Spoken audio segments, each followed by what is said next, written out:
সবুজ পাতার আড়ালে থোকায় থোকায় ঝুলছে কাঁচা পাকা হলুদ রঙের কমলা। একটি দুটি নয়, হাজার হাজার।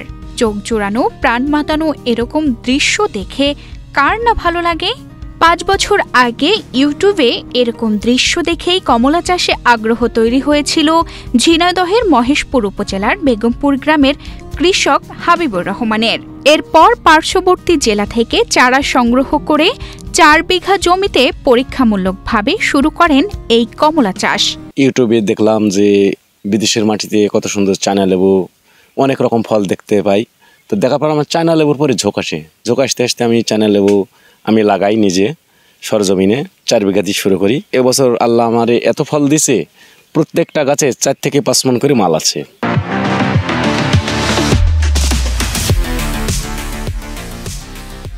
ব্যাপারী দাম দিচ্ছে আপনার 23-24 লক্ষ টাকা, আমরা 25 লক্ষ টাকা ধরে রাখছি। আর কেটে বেচলে অবশ্য 28 থেকে 30 লক্ষ টাকা পাবো, এটা আমি জানি, কিন্তু ওটা না করে আমি পাইকারি দিয়ে দেবো একবারে বাগান ধরে। স্থানীয়রা বলছেন আকারে কিছুটা ছোট হলেও স্বাদ ও গন্ধে বাজারের তুলনায় ভালো হাবিবুর রহমানের কমলা। তাই তো প্রতিদিন দূর দূরান্ত থেকে ছুটে আসছেন দর্শনার্থীরা। কেউ ছবি তুলছেন, কেউ বা নিতে এসেছেন পরামর্শ। এত ফলন নেব আমি আগে কোনো জায়গায় দেখিনি। ইচ্ছা আছে যে এই ধরনের বাগান আমি করতে চাই। এরকম ধরনের ফল আমি কোথায় পাইনি, কিন্তু হাবিবুর ভাইয়ের বাগান খুবই উন্নত মানের। মাটিতে এত সুন্দর ফল হচ্ছে, এটা তো আল্লাহর নিয়ামত ছাড়া কিছুই নাই। এবং আমার উদ্দেশ্য আছে যে এই বাগানটা দেখার পর আমি কিছু বাগান করবো, এই জন্য আমার এখানে আসা। হাবিবুর রহমানকে কমলা চাষে প্রতিনিয়ত পরামর্শ ও সহযোগিতা করে যাচ্ছেন উপজেলা কৃষি বিভাগ। মহেশপুর উপজেলার মাটি কমলা সহ অন্যান্য ফল চাষের জন্য অত্যন্ত উপযোগী। এই উপজেলায় হাবিবুর রহমান সহ এবং অন্যান্য আরও অনেক কৃষকগণ কমলা চাষ করছেন। কমলা চাষের ক্ষেত্রে তাদের রোগবালাই, পোকামাকড় দমন, সুষম সার ব্যবস্থাপনা এ সমস্ত বিষয়ে কৃষকদের সার্বিকভাবে কৃষি বিভাগ পরামর্শ দিয়ে আসছে।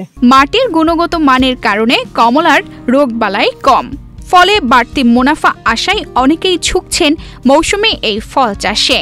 বর্তমানে তার বাগানে 400টি কমলা গাছের চারা রয়েছে। এবছর প্রতি বাগান থেকে ফলন হয়েছে 120 কেজি থেকে 150 কেজি পর্যন্ত।